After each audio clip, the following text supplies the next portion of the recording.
پارلمان اروپا، کنفرانس با حضور رئیس جمهور برگزیده مقاومت، استراسبورگ، اول آبان 98 23 اکتبر 2019. قسمت دوم.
Madame Rachavi, chers collègues, Mesdames et Messieurs, chaque visite de Madame Rachavi ici au Parlement européen est très important pour nous parce que c'est très important pour la liberté et pour les peuples d'Iran. I really want to say a few words of warm welcome to Madame Rachavi, and also about the very important substance that we, I'm sure, are talking about here today. And it's about the EU's, the European Union's role so far in these years and currently that we really have to work to change, since it ignores the human rights violations and terrorism of the mullahs in favor of continuing business and trade with Iran. This is very bad for Europe's credibility, and especially amongst the people of Iran. And it's a great privilege for us to have Madame Rachavi here today to discuss these things with us. So once again, thank you very much for coming.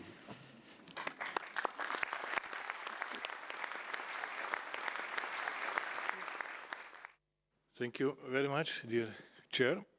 First of all, let me to thank to Mrs. Rachavi for the for her presence here in the European Parliament today and for the inspiring thought that were delivered to us.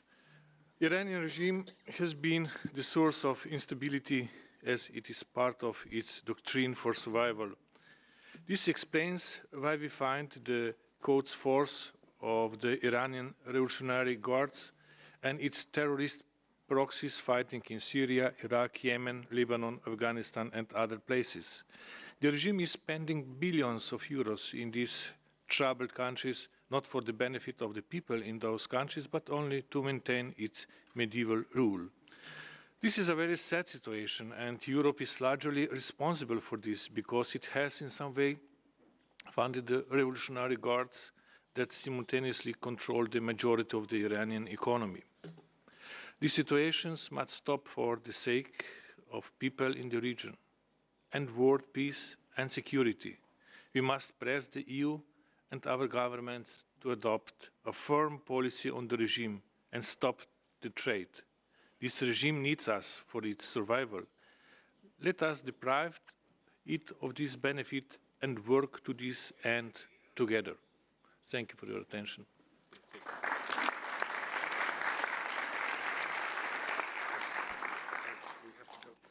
I wanted to use this opportunity to say how happy I am to be here with Madam Maryam Rajavi, whom I respect very, very much and have known for many years.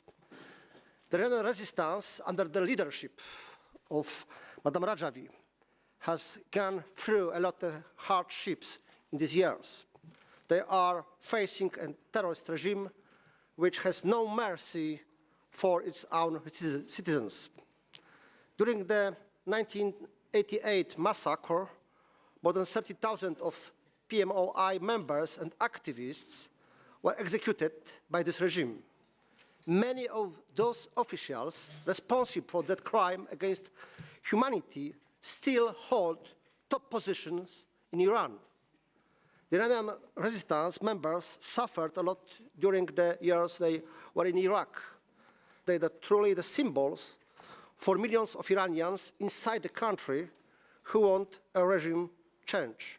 We, the European Parliament, have stood with the Iranian democratic opposition for many years, and we should call on the European governments to recognize the National Council of Resistance of Iran as the real alternative to this brutal dictatorship.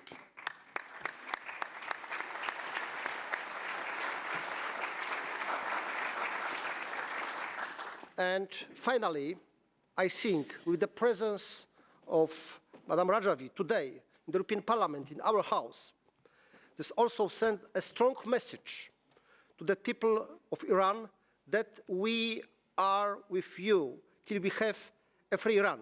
Thank you, friends.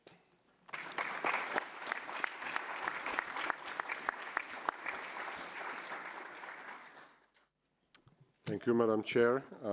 Welcome, Madam Rajavi. Iran and this fundamentalist theocratic regime in a very good appetite to become a regional hegemon and to take power and to control almost all neighboring countries. They did that in Iraq, they did that in Syria, they did that partly in Lebanon, they were trying to do that in Yemen. And I'm afraid that the European Union is still either unable or unwilling to recognize the real threat stemming from Iranian regime. Because if we allow them to become a regional hegemon, then we are facing a real security threat for the entire continent, for the entire European Union. And I'm afraid that Madame Mogherini, very soon the former High Representative for Foreign and Security Policy, fortunately, was promoting, on the contrary, appeasement policy, and she was bowing in front of mullahs, and she was trying to find some kind of political and economic deal, which definitely didn't work and wouldn't work. And I think that we, instead of this, should rather show a firm and principled position and firm and principled stance. And your organization is the best organized, best structured, and most comprehensive exile opposition to that regime. I believe that you deserve our full support.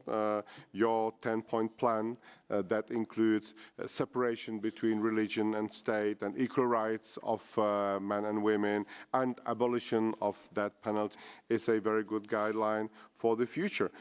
So once again, EU needs to support your movement for both for the sake of democracy and also for our own interest, our own credibility and our own security. I hope that we who gathered together today in this meeting room are able to understand that, but not only that, that we are able also to pursue that message further on to those who are still unable to listen and to receive that message. Thank you very much.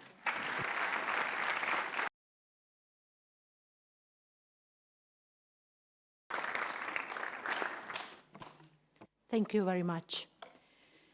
Dear ladies and gentlemen, dear colleagues, it is a great pleasure for me to be invited to this event. As one of my most important topics are women's rights, and people's rights in general have always been essential for me, I observe the situation in Iran with increasing unease. I believe that we here, members of the European Parliament, should no longer stay quiet about this serious issue. The more you table a problem, the more attention you can draw towards it. We should raise our voice and let suffering people in Iran speak by them. I will always be available for any kind of cooperation, and I will be open to help. So, if in need, do not hesitate to knock on my door, which will be open to you. Thank you for your attention.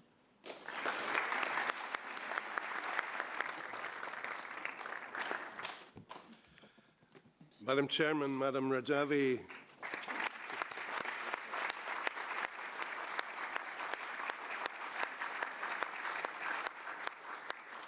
ladies and gentlemen, it's a great pleasure to be here today. We have a new Parliament, we have a new Commission, we have a new High Representative for Foreign Affairs soon to take office. We need a new policy on Iran and an end to the business-as-usual appeasement. Ms. Rajavi said over 120,000 people were slaughtered since the mullahs came to power in 1979. And in the second half of 1988 alone, as we heard, they hanged over 30,000 political prisoners for supporting the PMOI-MEK. Surely that's an atrocity that ranks as one of the worst crimes against humanity of the late 20th century. The mass executions were carried out on the basis of a fatwa by the regime's then supreme leader, Khomeini. And of course, as we heard, one of the key executioners during that outrage was Ali Reza Avai, who is now the Justice Minister in Iran, who we send our representatives like Federica Mogherini to Iran to shake hands with him, a murderer, an executioner. A regime whose foreign policy is based on a strategy of aggressive expansionism. They have poured men and money into supporting Bashar al-Assad's bloody war in Syria for the past 8 years. They back the vicious Houthi rebels in Yemen, the terrorist Hezbollah in Lebanon, the ruthless Shia militias in Iraq. They're attacking and seizing oil tankers in the Gulf of Hormuz, as we heard, firing missiles, organizing drone attacks on Saudi oil installations, and even using their embassies as terror cells and bomb factories here in Europe. Mass protests against the fascist mullahs have continued now for almost 2 years. Around 2,500 of the protesters have been arrested. Many of them in prison will now face rape, torture, and even death. But the courageous protesters will not be cowed. Ladies and gentlemen, the days of kowtowing to this medieval and murderous regime are over. Europe must now show that we support the Iranian people and the PMOI-MEK, their main democratic opposition, in their ongoing uprising and their bid to end the tyranny that they have suffered for 4 decades. And we must show our support for Mrs. Maryam Rajavi, the fearless president-elect of the National Council for Resistance in Iran, and her policy of creating a republic based on freedom, democracy, a separation of religion and the state, a country that will cherish human rights and women's rights and gender equality. Thank you.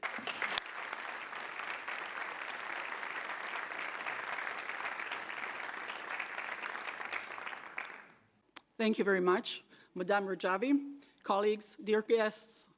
more than 40 years of repression and negligence towards human rights in Iran, warmongering and export of terrorism leaves nothing unknown about the nature of the problem we're facing. So now that we know the problem, let's all together find a solution. Through lengthy years, the international community has tried a number of ways to get to some sort of understanding with the Islamic Republic of Iran. One of those approaches is trying to get along in one way or another with the current dictatorship. Those who recommend this approach say that it is the only realistic solution. But we all know better, don't we? And it is proven not to be a solution at all. Bowing to the current regime of Iran is first done pretending to avoid a worse situation, and second, to safeguard their interests. This is playing into the hands of that regime. Years of appeasement by the EU officials has badly damaged the credibility of Europe inside Iran. We can compensate by recognizing the only serious opposition that the mullah fear is Mrs. Rajavi's movement. Thank you.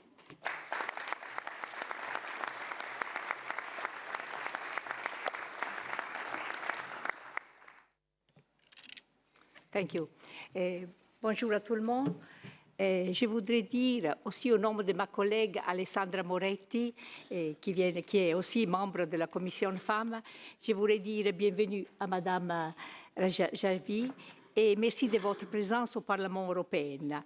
Votre présence ici et votre témoignage contre la dictature religieuse de l'Iran est très important. C'est un témoignage très important pour nous tous. Je pense que le temps est venu pour nous, politiciennes européennes, de faire face à ce régime avec une force accrue. Nous appelons l'UE et les États membres à adopter une politique ferme contre le régime iranien et de soutenir les mouvements de résistance dans la lutte pour la liberté, la démocratie et pour établir une république représentative légitime en Iran. Pour terminer, je voudrais dire à Madame Rajavi que vous avez tout mon soutien dans votre lutte pour la démocratie et la liberté de votre peuple. Et je vous remercie, Madame Rajavi.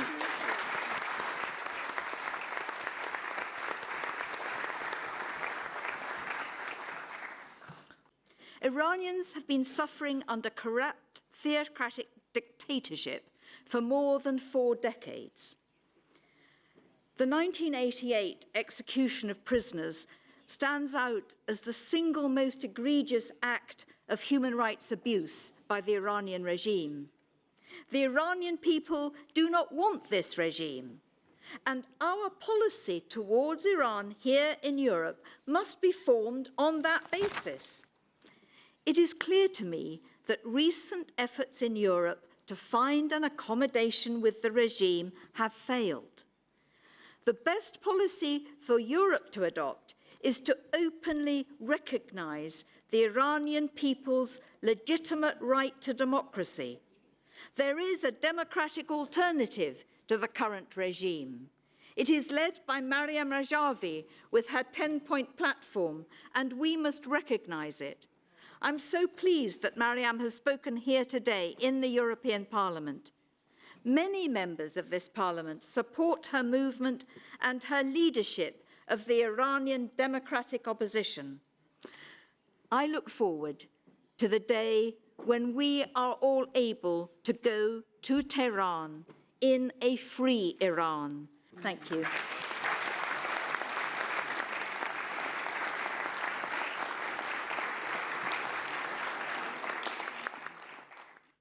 Thank you. Dear Maryam Rajavi, dear Anna, dear colleagues, dear other participants, thanks a lot for this opportunity. Here between us there are people who are more affected about this Iranian regime, but there are also some of us who get this whole terrible information through people who support your movement, and thanks for this that we know in this house where we accept decision about our future.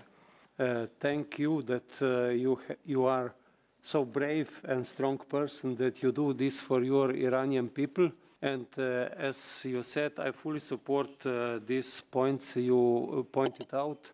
First of all, it's necessary that we see such a book and listen and see real faces. But it happens in Iran, but it can happen also in Europe. Sanction against this regime who steal the money from the people, give the money to their pockets, give the money to terrorists in foreign countries. This is something what we can do. And I think this is our duty, and as all of us who are here will follow this idea. And again, thanks that you are with us, and I wish you all the best.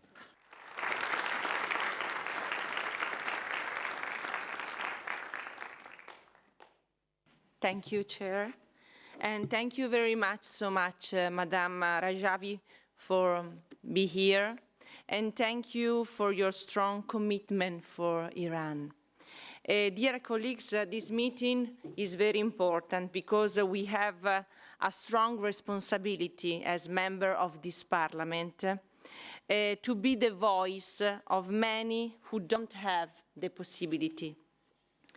We are here today to push the European Parliament to condition any deals with the regime under the conditions of a respect of human rights and the end to the executions, and such behaviors doesn't comply with international standards of freedom and justice. Thank you a lot. Thank you very much.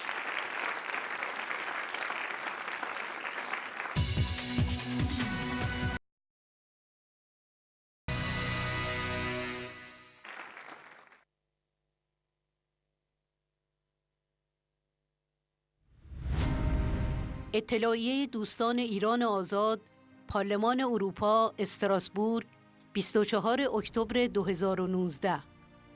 قانونگذاران اروپایی نقض حقوق بشر و صدور تروریسم توسط رژیم ایران را محکوم می‌کنند. معرفی کتاب جدید، جنایت علیه بشریت. روز چهارشنبه 23 اکتبر 2019 یک کنفرانس توسط گروه دوستان ایران آزاد که متشکل از شمار زیادی از نمایندگان پارلمان اروپا از گروه‌های مختلف سیاسی است برگزار گردید. بیش از 30 نماینده پارلمان اروپا و ده‌ها دستیار و مشاور پارلمانی در این کنفرانس شرکت کرده و درباره وضعیت حقوق بشر در ایران و نقش مخرب آخوندها در منطقه و در اسپانسر تروریسم بین‌المللی سخنرانی کردند. خانم آنا فوتیگا، وزیر خارجه پیشین لهستان، ریاست این کنفرانس که تحت عنوان جنگ افروزی و سرکوب توسط رژیم ایران و سیاست اتحادیه اروپا برگزار شد را بر عهده داشت. سخنران اصلی این کنفرانس خانم مریم رجوی، رئیس جمهور برگزیده شورای ملی مقاومت ایران بود. وی اعلام کرد سردمداران رژیم آخوندها در ایران من جمله ولی فقیه، رئیس جمهور، رئیس قضاییه و وزیر دادگستری همه در قتل عام 30,000 زندانی سیاسی در سال 1367 دست داشتند. خانم رجوی در این کنفرانس برای اولین بار کتاب جنایت علیه بشریت را به نمایندگان منتخب مردم اروپا معرفی کرد. این کتاب در برگیرنده نام و تصاویر بیش از 5,000 از اعضا و هواداران سازمان مجاهدین خلق ایران است که در قتل عام 1367 به شهادت رسیدند. این کتاب اطلاعات مربوط به ده‌ها گور دست جمعی شهیدان قتل عام را در 36 شهر و هویت 86 تن از اعضای 35 کمیته مرگ را ارائه می کند. اعضای این کمیته ها در دادگاه‌های چند دقیقه‌ای این قربانیان را به سوی چوبه‌های دار روانه می کردند. خانم رجوی در این کنفرانس اتحادیه اروپا را به یک سیاست قاطع در مقابل رژیم ایران فراخواند و تأکید کرد پرونده قتل عام زندانیان سیاسی باید به شورای امنیت ملل متحد و دادگاه‌های بین‌المللی ارجاع شود و مسئولان این قتل عام در مقابل عدالت قرار گیرند. جامعه جهانی به ویژه اتحادیه اروپا باید حقوق مردم ایران برای مقاومت و تغییر دیکتاتوری مذهبی و استقرار دموکراسی و حقوق بشر در ایران را به رسمیت بشناسند. خانم فوتیگا رئیس کنفرانس نقض حقوق بشر در ایران را محکوم کرد و تأکید نمود که ماه گذشته یک قطعنامه در پارلمان اروپا به تصویب رسید که سرکوب زنان در ایران را محکوم نمود. او حمایت خودش را از اپوزیسیون دموکراتیک ایران تحت رهبری خانم رجوی ابراز کرد.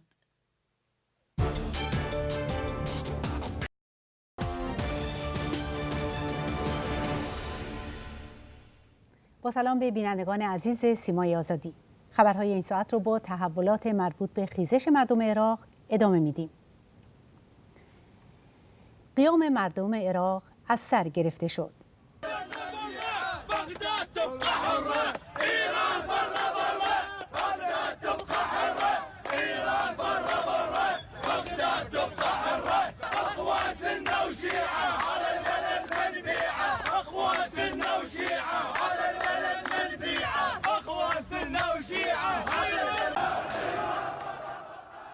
درگیری‌های گسترده در بغداد، بصره، ناصریه و برخی دیگر از شهرهای عراق روز جمعه گزارش شده است.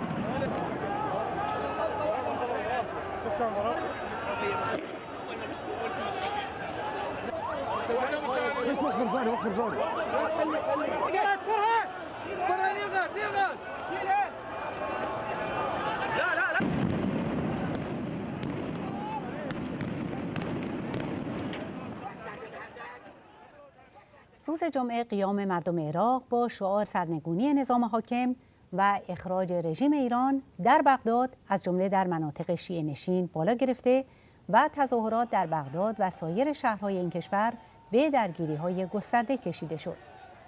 تظاهر کنندگان به سمت منطقه سبز بغداد رفتند، اما با شلیک نیروهای امنیتی مواجه شدند. به گزارش رسانه‌های عربی، حداقل 12 تن از تظاهر کنندگان در جریان یورش نیروهای امنیتی عراق کشته و صدها تن مجروح شدند یا بر اثر شلیک گاز اشک‌آور دچار خفگی شدید گردیدند. جوانان در میدان تحریر بغداد شعار ایران بره بره سر دادند و خواستار اخراج رژیم آخوندی و آزادی بغداد شدند.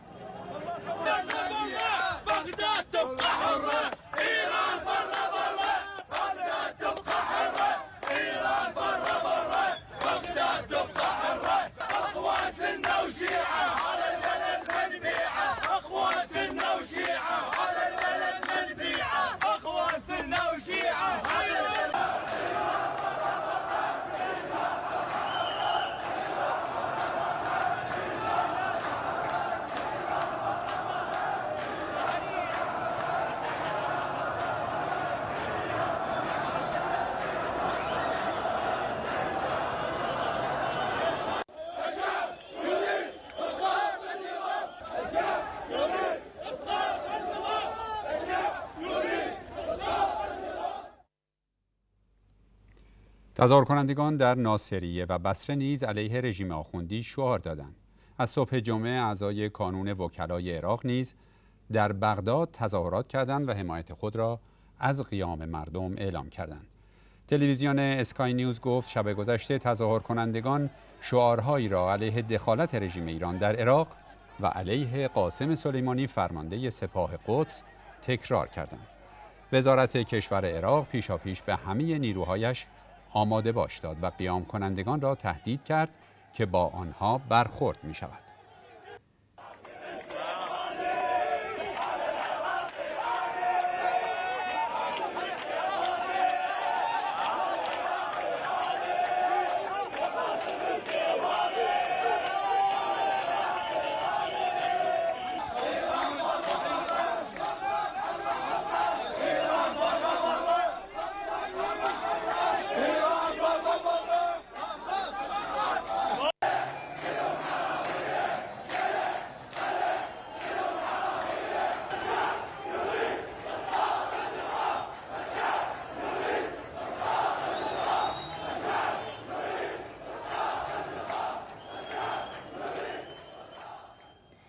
قیام کنندگان عراقی مراکز دفاتر شبه نظامیان وابسته به حکومت آخوندی را در شهر سماوه به آتش کشیدند.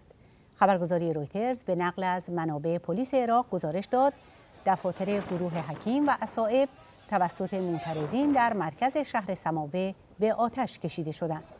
نیروهای امنیتی تلاش کردند تظاهر کنندگان را متفرق کنند.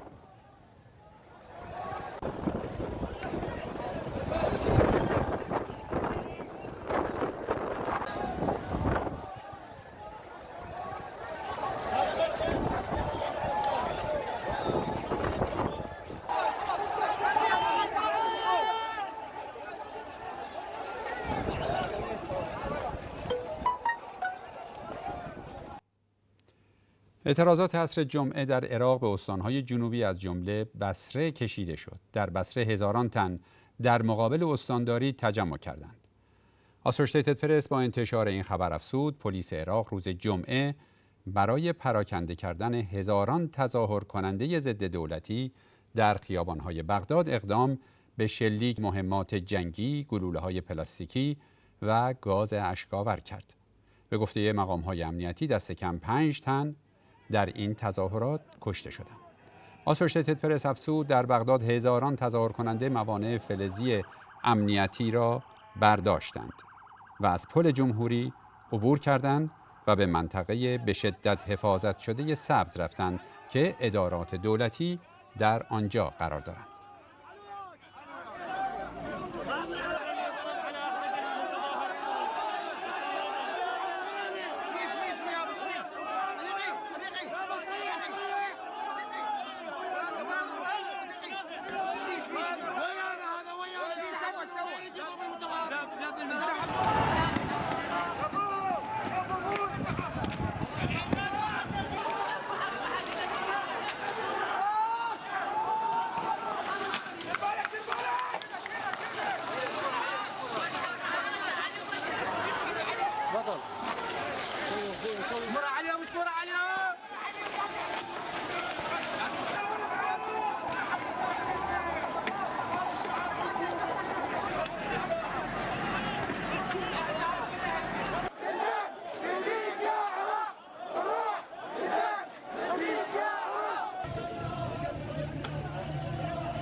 نهمین روز خود با وجود تهدیدها و یورش‌های عناصر حزب الشیطان گسترده تر می شود و صدها هزار تظاهر کننده در میدان شهدا در مرکز بیروت و نیز سایر شهرهای لبنان تجمع کردند.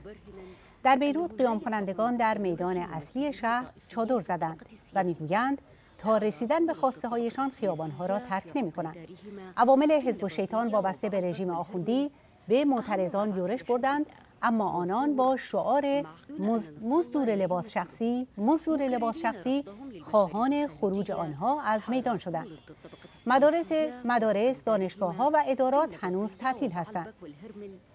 أهم تصدى لهم طبعا قوات مكافحة الشغب وتحاول منعهم من الاشتباك أو الوصول يعني إلى بقية المتظاهرين.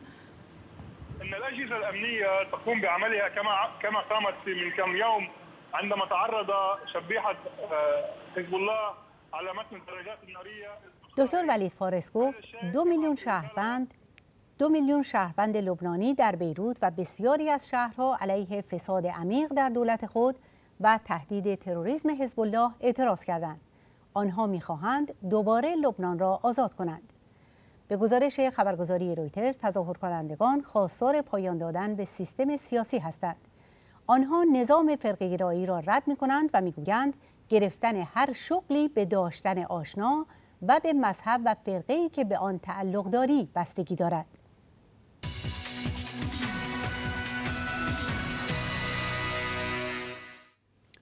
در ارتباط با قیام مردم لبنان و همینطور تحولات این کشور گفتگویی داریم با دکتر طارق وهبی، شخصیت لبنانی و تحلیلگر بین المللی.